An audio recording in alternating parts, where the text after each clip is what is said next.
She will start timing when you start speaking. Does that make sense for everyone? Absolutely.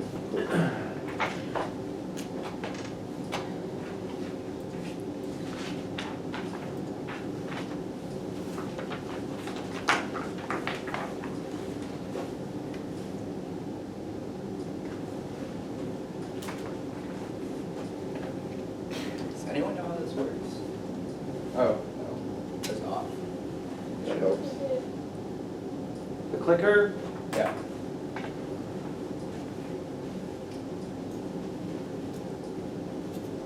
I'm not certain, actually. Oh, I think I just have to put the USB. Yeah, the flash drive.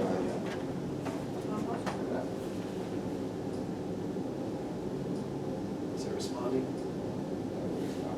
Wow, it wasn't working. You want me to click for you? Sure. All right, so when I do this, Are you comfortable with that? I am, yeah. Okay. Good afternoon. My name is Fabian Fernandez-Han, and today I'm going to be talking about demystifying money for the underserved. And to do that, I want to first introduce you to the Valdez family. The Valdez family makes $21,000 per year. They're from Willis, Texas. The father is a construction worker, and they are unbanked. What does it mean to be unbanked? That means they do not have a checking account or a savings account. They do not use a traditional bank.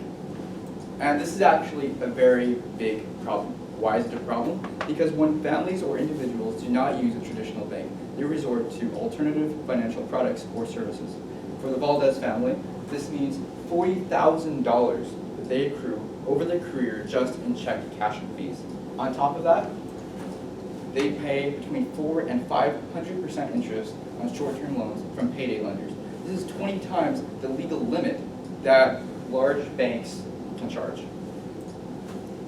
So again, what is the impact? What is the impact on the Valdez family? For them, it means that their 3 children will likely not be able to afford college. In fact, only 4.5% of residents in Willis have an associate's or a bachelor's, and the #1 reason for that is affordability. College is just too expensive. The Valdez family is not an isolated case. 1 in 4 families in Willis, Texas are unbanked. 2 in 4 families don't have enough cash to survive 3 months without a job, and 3 in 4 families don't have enough cash to survive 3 months without a job. So fortunately for me, I want to do something to alleviate this problem. And Bank On and Easter Seals, 2 nonprofits in the Woodlands, also wanted to do this. So they partnered together to fund and implement a national program called Bank On. Bank On's mission is to enable the financially underserved to gain financial freedom by providing financial coaching and banking products and services. So how does Bank On work? Well, to serve the low and moderate income community, we don't just do that ourselves. We first need to create an ecosystem, a network. This network consists of individuals, financial institutions, and other nonprofits. I want to briefly share with you the focus point, what I did at Bank On. When we looked at this problem, we quickly found out that a large part of this problem was because the parents did not have the financial education that they needed. And because of this, there were these these pernicious cycles that occurred, where the parents didn't have the right education, they passed it on to their kids, and it was this never-ending cycle. So how do we do this? How do we solve this problem? What we do is we create a financial curriculum aimed at the millennials, at the kids. We also target the parents, but the focus is going to be on the youth. So I created a 3-stage curriculum, which consists of learn it, apply it, and teach it.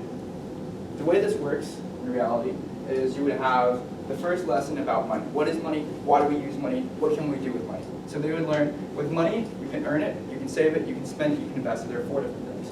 Then you apply it. So what does that entail? For every single lesson, you also have a challenge. So they'd be given a challenge. For 2 hours, do whatever you can to make as much money as you can with the group of people in the real world. Once they come back with a certain amount of money, they create a budget. They have to deduct tax. They have to plan for the next couple of days. Then what they do is we give them a buddy system. So each individual has a buddy, and they teach what they learned to someone else. So this helps them retain what they learned, but it also helps engage them. They have something at stake when there's a challenge, when there's a sense of competitiveness. In nonprofit literature, there is a large emphasis on accountability and transparency. But despite the fact that over 70% of donors request more metrics and evaluations, there are very few results. This is because evaluations are expensive, they take time, and they take effort. Furthermore, once a nonprofit is evaluated, oftentimes donors still don't have a clear idea of the difference between donating to nonprofit A and nonprofit B because they're comparing apples and oranges. If you're comparing, let's say you have the American Red Cross and you have some village in India that needs some sort of malaria nets. It's very difficult to compare these two because the impact that you provide for these two different communities are categorically different, so it's very difficult to compare. So because of this, oftentimes nonprofits, they measure what is easy to measure rather than what should be measured. And that happened at BankOn. So what we measure is number of bank accounts that are created as a result of our program. Now, that's a very limited view. That shows nothing, it shows no impact that the Valdez family would have because of BankOn. And that is a big problem.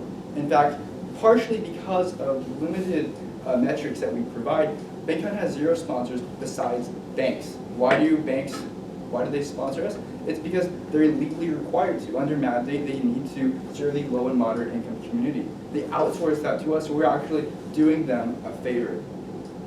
So why does this happen? Well, there's a divide between the nonprofit and for-profit world, and that the nonprofit world needs to amass capital to fund their projects to serve the world.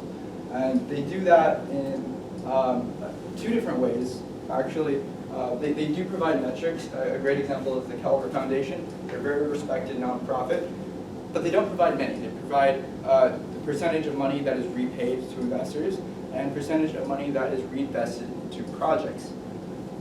The second thing that they provide is feel-good stories. These are great. There's nothing wrong with them, but they are subjective, and there's nothing that is objective or empirical about this data. So it's very difficult for a donor, again, to know the difference between donating to charity A versus charity B. On the other hand, the for-profit world is completely different. There are graphs, economic models, formulas for understanding where the money goes and why it goes there, so what the impact is. Why is there this big difference? Well, there are a couple different reasons. Number one, for-profit corporations, their sole purpose is to create profit. They're driven by their shareholders, and their shareholders demand that of them. I believe that there's a bias in the nonprofit world that there are certain causes, certain certain problems in the world that should be solved despite the return on investment, and I agree with that. But we need to have these models in the nonprofit world. If you're given the option of donating to 2 different nonprofits that provide the same service, let's say it's malaria nets, one nonprofit can provide one net for $1, the other for $10. Which one are you going to donate to? Obviously, it's the one that gives you the better impact per dollar, and we need that. So I saw this as a problem. I've been working on this for a little bit of time. There are certain tools that I think should be adapted for the nonprofit world, and so I created something called G4. It stands for the greatest good for the greater good. It looks a little bit complicated. It really isn't. Think about it this way.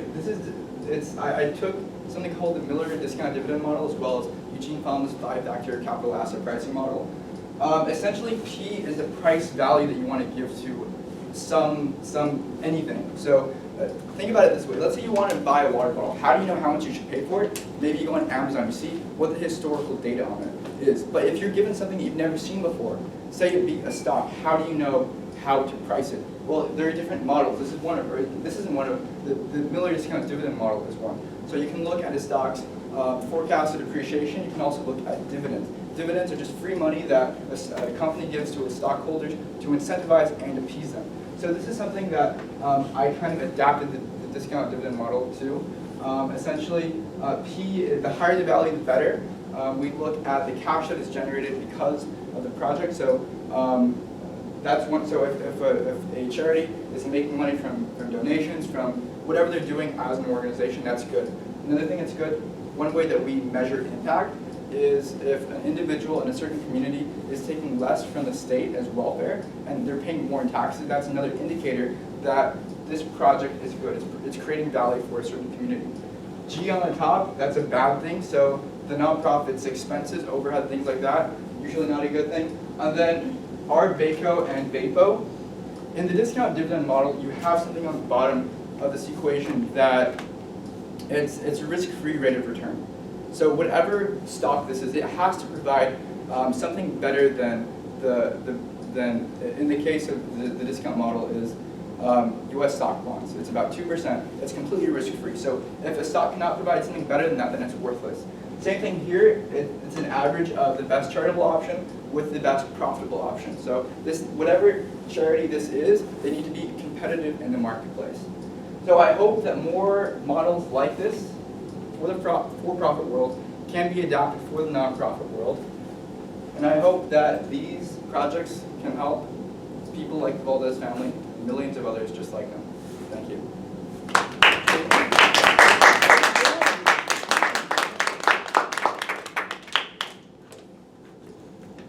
Questions? All right, we'll have a Q&A for anyone that would like to ask any questions.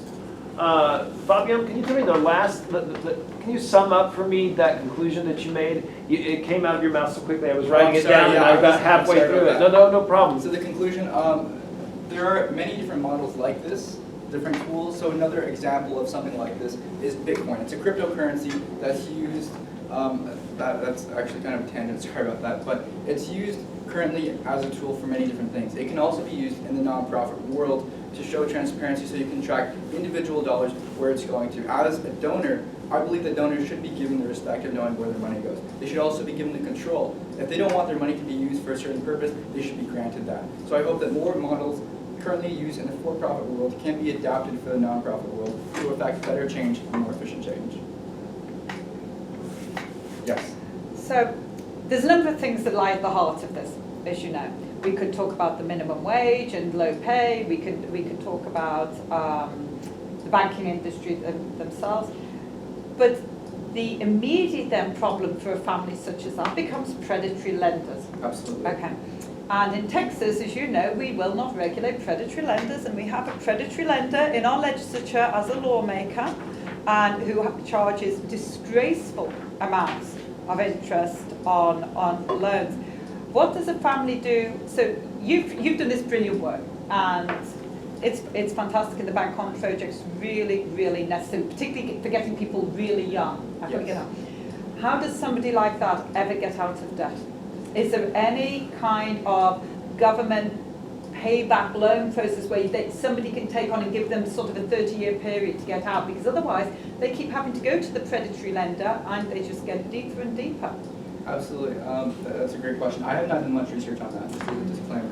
I don't know of many that do that. From what I've seen, there are things that act as a prevention matter, so people don't fall into this debt. Once people are in this pernicious cycle of debt, I don't know how they realistically get out. I've seen many testimonials of people saying, you know, I needed to take a payday loan so I could pay my electricity bill. Right. But I would have gone with no electricity, no water, because it's that bad. Right. So I'm not sure of things that currently exist for that. Certainly, you know, that you addressed that. That's certainly a need that exists. That, you know, there are solutions that should exist for that, because it's a huge problem. And yeah, once people are in it, it's very difficult for them to get out. And how are you distributing all the great work you've done on this to high schools and other people? Well, Bank On the launch date is somewhere in the springtime, actually. Okay. This has not been implemented yet. Okay. But the curriculum will be implemented into New Caney High School as an after-school club activity. Okay. And Bank On will provide facilitators that teach this and other mentors who can help along the process. Can I ask one more question? Somebody else wanted to ask a question? No? No, I'm fine. Is there any, I know for non-profits there are limitations on lobbying, and to maintain non-profit status you can't do direct political lobbying, but you can do sort of policy advocacy work. Do you know if there's any initiative to try and get this into the high school curriculum? You know, because this really should be as important as Absolutely. any of the core subjects, you know, certainly more than doing PE, I don't know, PE, you know, how to actually manage your money, keep away from predatory lenders. Is there any push for that to try and get it through this? I haven't seen any actually, which is surprising because it should be. Yeah. I think curriculum is much easier to get into private schools rather than Yeah. public schools, because public school curriculum, the process is very difficult. And also another part of the public school system is that, again, we often measure what's easy to measure rather than what should be measured, because from a politician's point of view, it's easy to say, okay, in XYZ field, we've had a 2% increase, 5% increase here, even though what is learned may not really help the student long term. It's what's easy to measure, what's easy to memorize, that's very harmful to students.